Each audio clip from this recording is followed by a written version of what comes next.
Marauders, welcome back to the channel.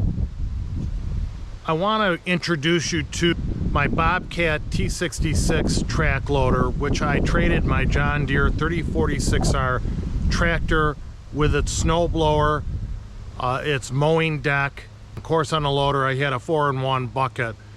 And I wanted to introduce you to my my new machine and briefly give you a discussion of the machine, an overview of it, and also maybe a little insight in why I changed over to a track loader and got rid of or traded my John Deere 3046R, which a lot of people were upset about, and some people were concerned that I would no longer be posting snow blowing videos, which are my most popular videos.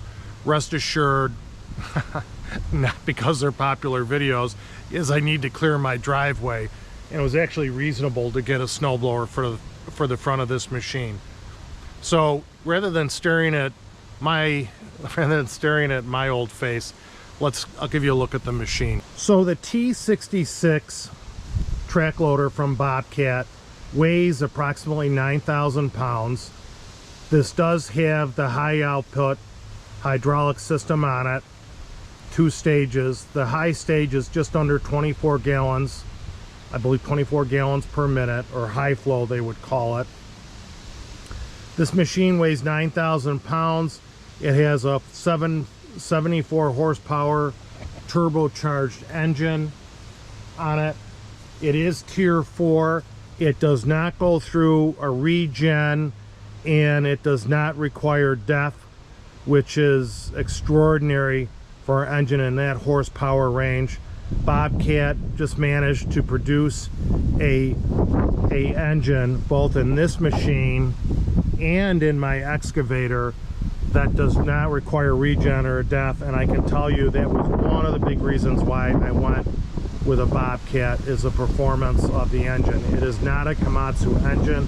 I think it may be a Doosan / Bobcat engine, and I believe it has a Bosch fuel rail on it. A very excellent engine. They're very quiet, put out a lot of power.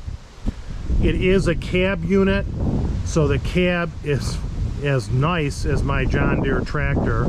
Bobcat makes a very plush cab. It is heated and air conditioned. It does have a stereo in it, Bluetooth stereo, so it has connectivity with my phone. Quick walk around, stick in the back.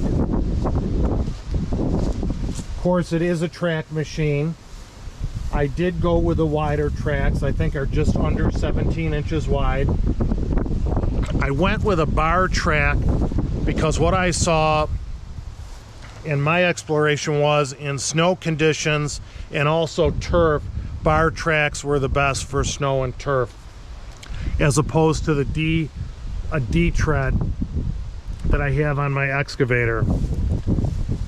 They did just recently install 2 things on this loader. One is a camera, an aftermarket camera, which I really need for snow blowing. I am going to fit a bezel around that so it's a neater look.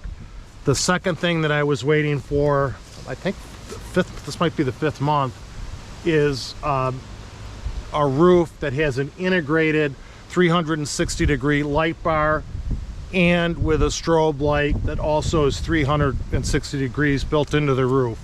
I really think that's necessary for plowing. Dealers said for the cost of adding the side LED lights, spend a little more. I don't know if it was $300 more, $400 more, and get this roof package, and I'm glad I did. The lighting around the machine is extraordinary. Got off track. I am waiting for a 4-in-1 bucket, and I'll talk about that in a minute. All LED lights on the machine. Bobcat, I think this year, changed their engine from a transverse engine buried further into the machine to an engine that's in line with the track. May have followed Caterpillar on that move. But that's a quick look at the engine. Very efficient, very quiet. This unit, this raises up, and I'm not going to do a deep I'm not going to do a detailed review of this machine, but this raises up. This raises up and for access to the top of the engine, and accessibility is really nice. Reasons why I decided to go with a track loader. I was not using the tractor. Was a very efficient means to have a loader, cut my lawn, and snowblow my driveway. Plus bonuses were a box blade or my landscape rake that I would put on it. But I found really when I got the zero turn, it was tough taking the deck on and off to do loader work. I never liked doing loader work with the deck on. So to take the deck off and on, even though it was a drive over system, was a little cumbersome. Then I was just using it primarily for loader work and really worked the hell out of the loader work. The machine held up. John Deere makes a great machine. It held up very well. But I had a lot of money and equity tied up with that. And in my Razor Pro that I traded. So I really thought, you know what? I think I'm going to make the jump to a track loader. One, I can use it on this property and it will hit. I can snowblow with it. I can use the loader on it, and it really takes a step up from residential to a commercial performance in the machine. And as I've talked to all of you about, mentioned it, tractors are very unstable using front end loaders on them. You really have to focus on keeping that load low on the front of the machine. Watch your terrain that's sloped. Even I swear I've run over logs that I thought that fell off the grapple that I thought were going to tip the machine over when I hit it with a tire, because they really have no suspension on them. So I was storing a deck for that tractor that was worth about $5,000 and not using it anymore. I had a lot of equity in that machine. Also my Razor Pro, I had a ton of equity in that machine, and I wasn't using either one of them, and I traded both of those in on a track loader. A dealer gave me a very fair trade, and they're already sold, which I knew that was going to happen. And I decided to make this leap. Now, track loaders are extremely stable. You still have to use your brain. I mean, this loader will lift the bucket, the bottom lip of the bucket will lift it 120 inches off the ground. Obviously, you don't want to transport with a load that high off the ground. But their center of gravity is very low. Because they have so much contact surface on the ground, they are extremely stable. Because this is almost twice the weight of my tractor, it's a 9,000 pound machine, it's very stable. So I've already done some dirt work with this and grapple work, and I've been very impressed with it. I've also seen that it's become recently very popular to use them. Okay, so I'm not going to jump ahead. Let's stick with the loader work.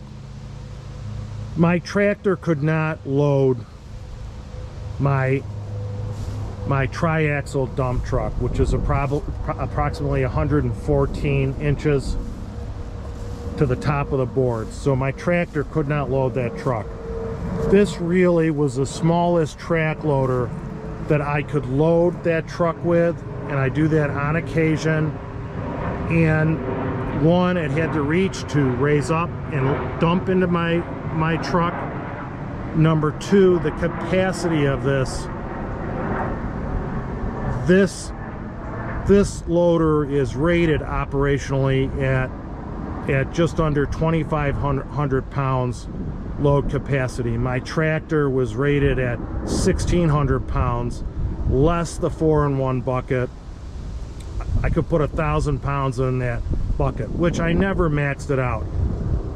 But this is almost double that, and that's just its operating range. The tipping range for this loader, I have to pull it up. At 50% tipping range for this loader, it's at 5,000 pounds. That's at 50%.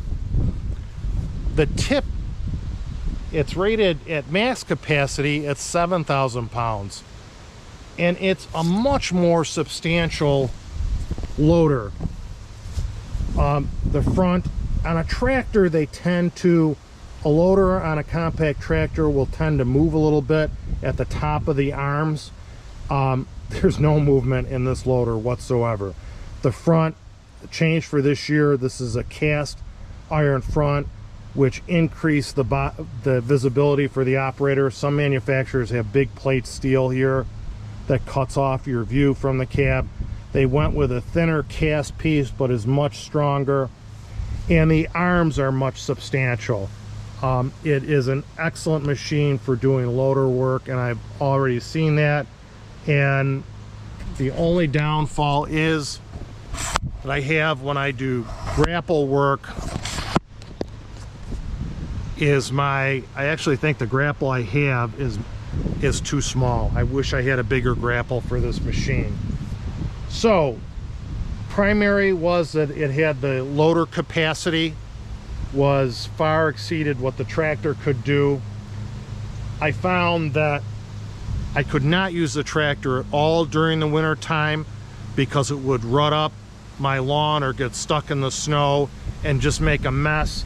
And also it was too hard to take the snow blower off to do loader work in the winter. And you have seen my videos where I've had to I have to clean up a tree with my excavator during the winter. So I know that a track machine can get around on my property during the winter when it's muddy. And this has actually a lighter footprint than my excavator, and really, even in muddy conditions, barely leaves any type of ruts. It really floats across my property. It does, I have to be careful when I turn with tracks, it does tend to scuff the lawn a little bit. Usually when it does scuff the lawn, they go away within a week by the next time I mow the lawn. I think that covers the tractor. It was a great machine, but I think I wanted to explore a track loader and put a track loader to use on my property. And time was right.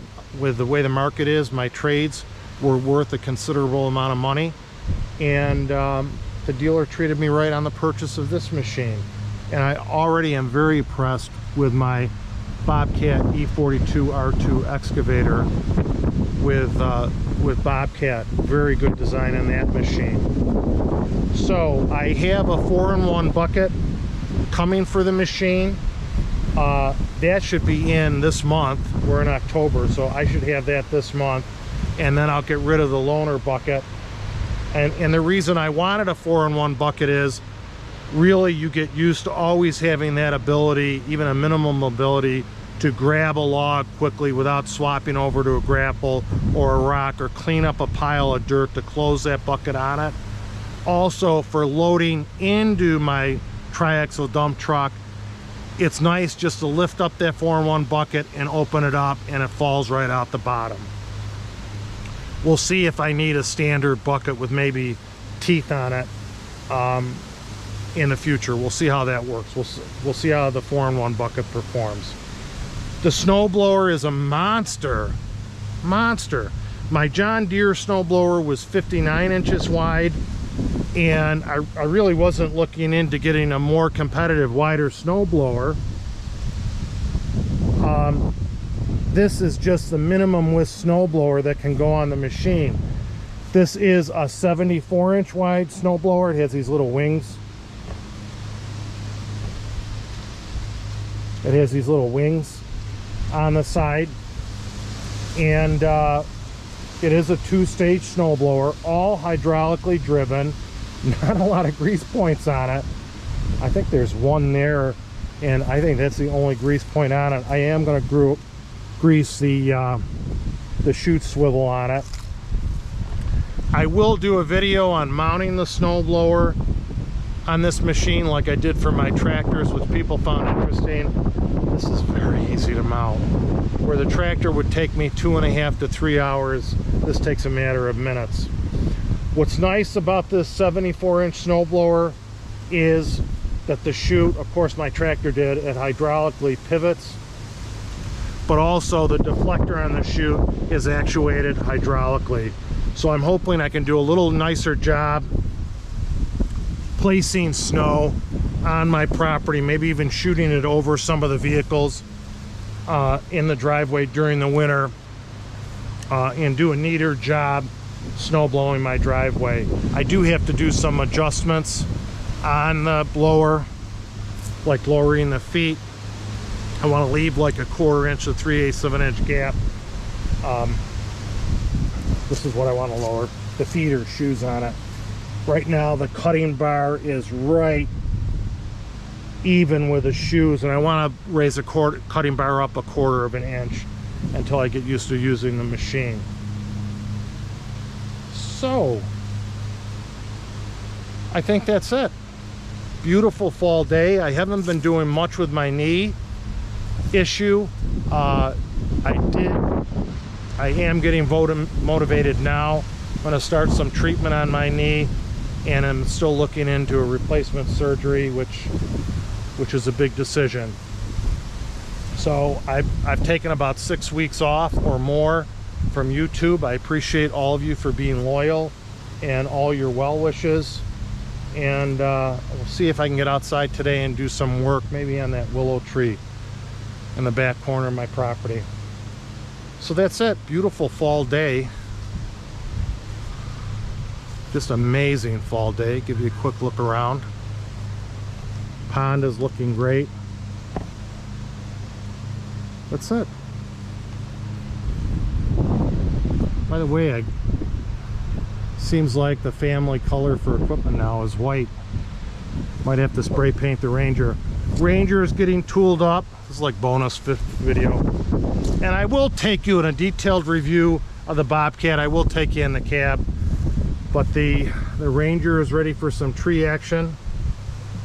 And it's looking pretty dirty. We got to clean the Ranger up. But that's where I'm at. Hope you watch some videos with this track loader. I'll be posting them. I've already done some, but I wanted to introduce you to the machine. Marauders, I'm privileged to have you view my channel. I thank you.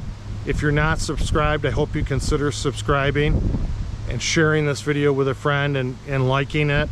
I miss you guys. I miss your comments, and I hope to be hoping this video is going to go up soon. And I hope you're having a great fall and you're healthy, and thinking about those around the world who are less fortunate than ourselves. Thank you guys. Have a great Sunday.